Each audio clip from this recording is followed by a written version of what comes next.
A Case of Identity. Part 1. "My dear fellow," said Sherlock Holmes as we sat by the fire in his house at Baker Street, "real life is infinitely stranger than anything we could invent. We would not dare invent things which are commonplace things of life.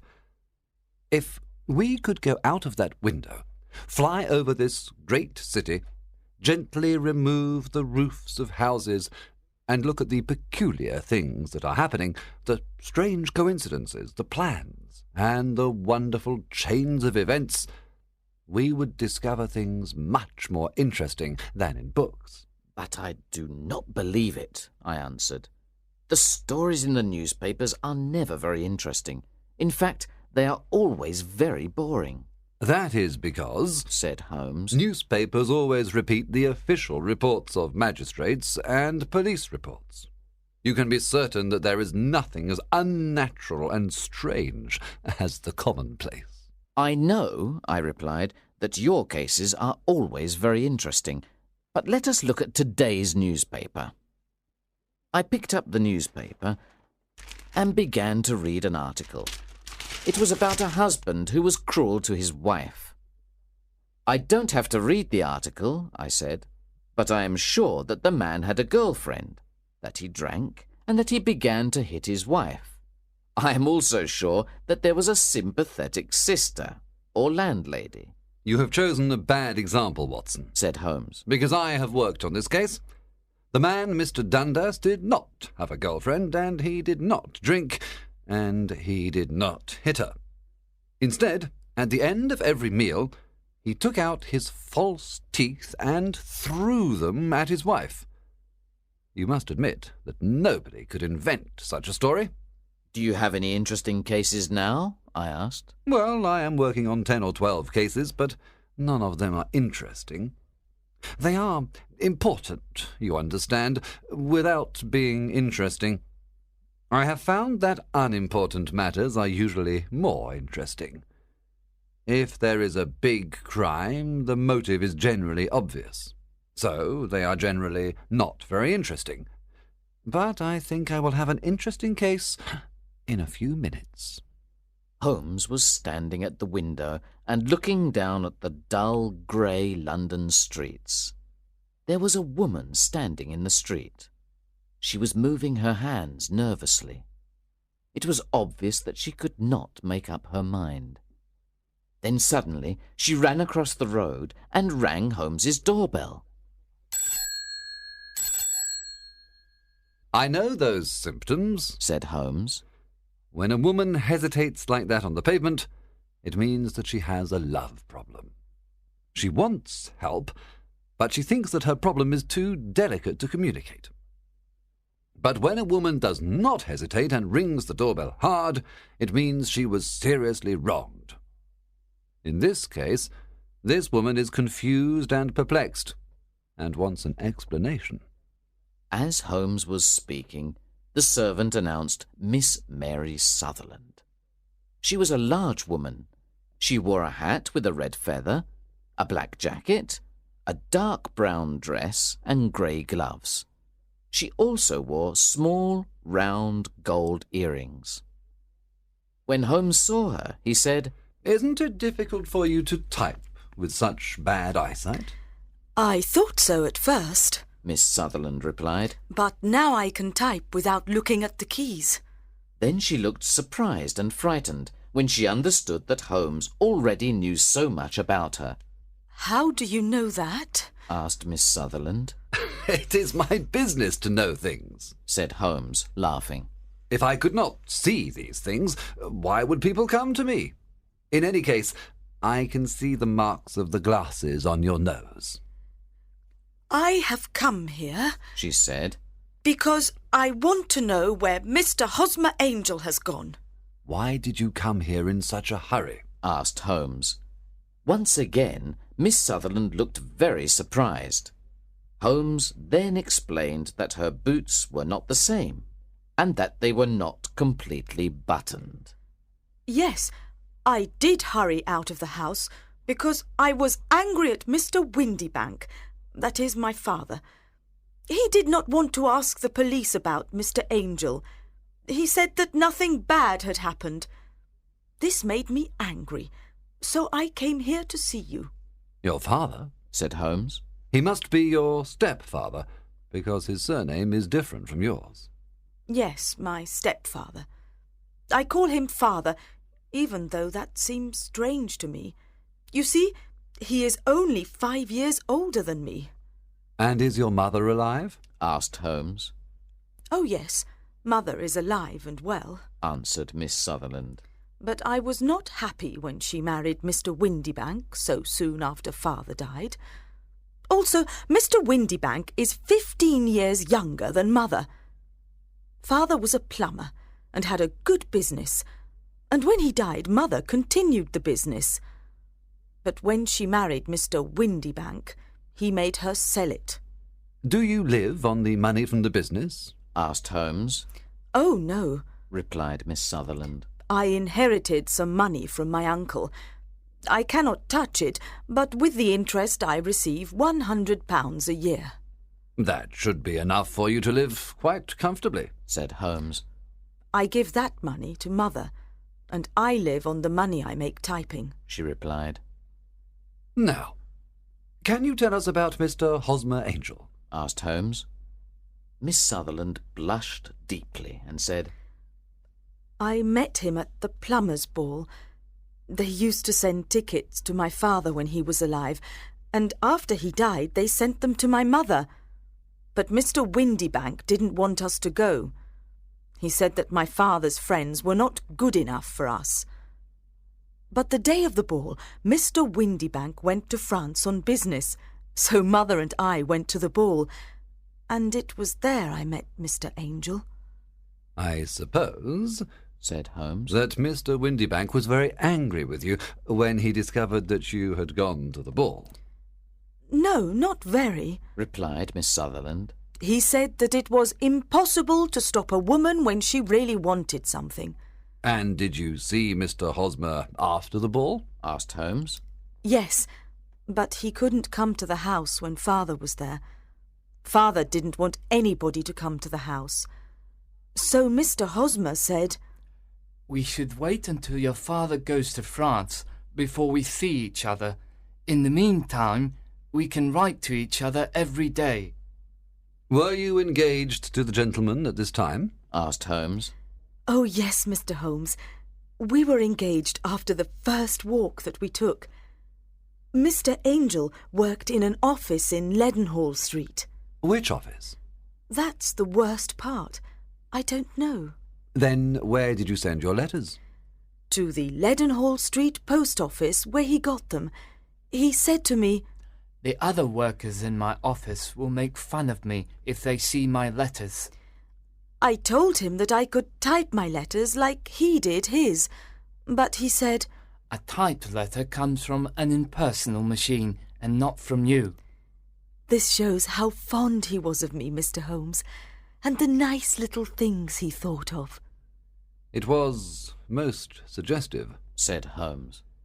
I have always said that the little things are infinitely the most important. Can you remember any other little things about Mr. Hosmer Angel? He was a very shy man, Mr. Holmes. He always wanted to walk with me in the evening instead of during the day. He was very gentlemanly. Even his voice was gentle. He told me that he had had a bad infection of the tonsils when he was a child, so he had to whisper. He always wore elegant clothes. His eyes were weak, just like mine, and he wore dark glasses against the sun. Well, what happened when Mr. Windybank returned to France? Asked Holmes. Mr. Angel came to my house and said that we should get married before father returned. He was very serious and said, Put your hand on the Bible and promise me that you will always love me. Mother agreed with him. Mother liked him from the beginning, and liked him even more than I did. When they started talking about our getting married within the week, I asked them if I should ask Father first. They said no. I, however, did not want to do anything in secret, so I wrote to Father at his office in France. But the letter came back to me on the very day of the wedding. It missed him, then? Yes, sir. He had started back to England just before the letter arrived in France. Ha! That was unfortunate. Your wedding was planned, then, for the Friday of that week. Was it to be in church? Yes, sir, but very quietly. On the day of the wedding, Hosmer came in a hansom to take Mother and me to the church. But since there were two of us, Mother and I went in the hansom, and Hosmer took a cab. We got to the church first, and when the cab arrived, we waited for him to come out. But he never did. The cabman said that he could not understand what had happened to him. I think that you have been very badly treated, said Holmes. Oh, no, sir. Hosmer was too good and kind to leave so. Why, all morning before the wedding he said to me, "If anything happens to me, you must always love me. You must wait for me. I will return to you." I thought this very strange to say on the day of our wedding, but his disappearance explains everything. It certainly does, said Holmes. In your opinion, did he know that he was in danger? Yes, I think so. But do you know what the danger was? No, I don't. One more question. How did your mother react? She was angry and told me that I should never speak about him again. And your father? Did you tell him? Yes. He said, "Something terrible has happened to Hosmer, but he will return." I agree with my father. Why would Hosmer leave me? After all, there was no money involved. Hosmer did not borrow money from me, and I never put the money which I had inherited in his name, so he did not take my money and leave. Then she pulled out a handkerchief and began to cry. I will try to solve your problem, said Holmes. But don't think about it any more. Forget about Mr. Angel. Do you think that I will ever see him again? No, I'm afraid not. Then what has happened to him? You will leave the question with me. Now, I need some of Mr. Angel's letters, a good description of him, and also your father's address. I never had Mr. Angel's address, said Miss Sutherland. But here is Mr. Windybank's address. He works for a wine importer. Here is the advertisement with a description of Hosmer that I put in the newspaper, the Chronicle. Miss Sutherland then left, but before leaving she said, I will always wait for Hosmer Angel to return.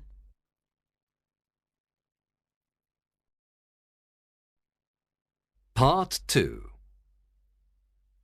When she had left, I asked Holmes about the case. The young woman is quite interesting, but her little problem is not very difficult or unusual. Would you mind reading me the description of Hosmer Angel? I then read it to Holmes. Missing, a gentleman called Hosmer Angel. About 5'7" tall. He's strongly built with black hair, black sideboards and moustache. He's a little bald in the centre. He wears dark glasses and he's got a speech defect. He has got a sallow complexion. He was wearing a black coat, black waistcoat, grey trousers and brown boots. Please contact Miss Sutherland, etc., etc. That is enough, said Holmes. Now, look at these letters which Hosmer wrote to her. What do you see? They are typed, I said. Not only that, but the signature is typed too. The point about the signature is very suggestive. In fact, we can call it conclusive. Of what? My dear fellow, can't you see how important this fact is to the case? No, I can't, I replied. Unless Hosmer didn't sign his letters because he didn't want to be legally responsible for what he promised. No, that was not the point, said Holmes. But now I will write 2 letters which will solve this mystery. One of the letters is to Mr. Windybank's firm in the city, and the other one will be to Mr. Windybank himself, to ask him to come here to meet us tomorrow evening at 6 o'clock. A few minutes before 6 the next day, I returned to Baker Street. When I walked in, Holmes was doing chemistry experiments. "Well, have you solved it?" I said as I walked into the room. Yes, it was the bisulfate of baryta. "No! Miss Sutherland's mystery!" I cried. Oh, that. I thought you were asking me about the chemistry experiment. There was never any mystery in the matter. The only problem is that the scoundrel did not do anything illegal, so he can't be punished. Who was Hosmer Angel, and why did he abandon Miss Sutherland? But Holmes did not have time to answer me, because just then we heard someone knock at the door, and then someone walking towards Holmes's room. This is the girl's stepfather. He wrote to me to say that he was coming, said Holmes. The man who entered the room was a strongly built fellow without sideboards or moustache, with a sallow complexion, and he looked at us with a pair of penetrating grey eyes. He was wearing a black top hat. Good evening, Mr. James Windybank, said Holmes. I believe this is the typed letter that you wrote to me to say that you were coming here. Yes, sir. I am sorry that Miss Sutherland has troubled you about this little problem. Also, I don't like other people knowing about our family misfortune. Anyway, I don't think that you will ever find this Hosmer Angel. On the contrary, said Holmes quietly, I am almost certain that I will find him. Mr. Windybank started violently and dropped his gloves. I am happy to hear that, he said.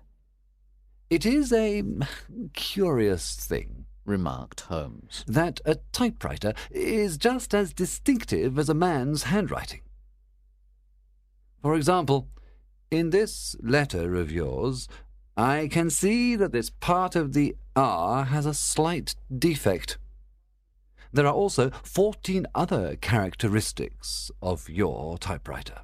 We write all the letters in the office with this typewriter, said Mr. Windybank. And now, continued Holmes, I will show you what is really very interesting. In fact, I am thinking about writing a book on the typewriter and its relation to crime. Mr. Windybank jumped out of his chair and picked up his hat. I cannot waste time over this ridiculous talk. If you can catch the man, catch him, and let me know when you have caught him. Certainly, said Holmes, walking over to the door and locking it. I let you know that I have caught him. What? Where? Shouted Mr. Windybank, becoming white and looking around like a rat in a trap. You can't get away, Mr. Windybank, said Holmes. This case was really very easy.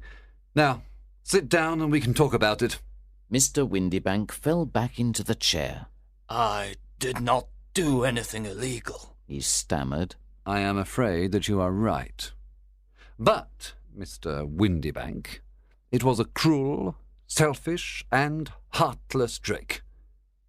Now, let us look at what happened, said Holmes.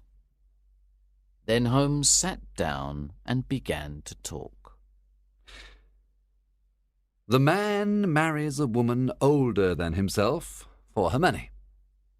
He can also use the money of the daughter as long as the daughter lives with him and the mother. The daughter has a lot of money, so it is important not to lose it. But the daughter is friendly and affectionate, so it is clear that she will soon find a husband. At first, this man tells the daughter that she cannot go out, But this will not solve the problem forever. Then one day the daughter says that she wants to go to a ball. What does the clever stepfather do then? With the help of the wife, he disguises himself. He wears dark glasses and puts on a fake moustache. Then he changes his voice and speaks very softly. He is even more certain that his plan will work, because the girl is short-sighted. Then, at the ball, this man keeps away other lovers by becoming the girl's lover himself. It was just a joke at first, groaned Mr. Windybank. We didn't think that the girl would fall in love. Yes, that is probably true, continued Holmes. But the girl really fell in love, and you decided to take the situation to the extreme. You began to see her often, and the mother said that she liked him very much. Then you decided to ask Miss Sutherland to marry you, so that she would never again think about other men. But it was difficult for you to pretend to go to France every time Miss Sutherland had to see Mr. Angel. You had to end the situation dramatically. In some way, you had to keep Miss Sutherland from thinking about other men in the future. Therefore, you made her promise on the Bible, and you told her that something could happen on the very morning of the wedding. You took her to the church, but obviously you could not marry her. You disappeared by using the old trick of entering one door of a cab and walking out the other. I think this is the chain of events, Mr. Windybank. Yes, maybe that is true, replied Mr. Windybank. But I did not do anything illegal, and now you are breaking the law because you will not let me leave this room. You are right. You did not do anything illegal, said Holmes as he unlocked and opened the door. But you really deserve to be punished, and I would like to do it. Then Holmes picked up a riding crop, but Mr. Windybank ran out of the door and out of the house. Now he certainly is a cold-blooded scoundrel, said Holmes, laughing. That fellow will continue doing worse and worse crimes until he does something really bad and finishes on the gallows. In any case, this case had some interesting points. I cannot completely follow your reasoning in this case, I said. Well, it was clear from the first that Mr. Hosmer Angel had a very good reason for his actions, and that the only man who could really profit from the situation was the stepfather. He wanted to keep the £100 a year. Then it was very suggestive that Mr. Windybank and Mr. Hosmer Angel were never together. And so were the dark glasses, the soft voice, and the moustache. They all suggested a disguise. The final point was the typed signature. This made me think that the handwriting of the man must be very familiar to Miss Sutherland, and that if she saw even a small portion of it, she would recognize it. And how did you verify these ideas? I asked. First, I wrote to Mr. Windybank's firm. In the letter, I described Mr. Angel after I had eliminated everything that could be a disguise, like the glasses, the moustache, and the voice, and I asked them if they had an employee like that. They wrote back to me and said that I had described Mr. James Windybank. Then I wrote to Mr. Windybank to invite him here, and as I expected, he typed his reply to me. Then I compared his letter with the letters of Mr. Angel. Voilà tout. And Miss Sutherland? I asked. If I tell her, she will not believe me, replied Holmes. Maybe you remember this Persian saying, "It is dangerous to take a tiger cub from its mother, and it is dangerous to take a delusion from a woman."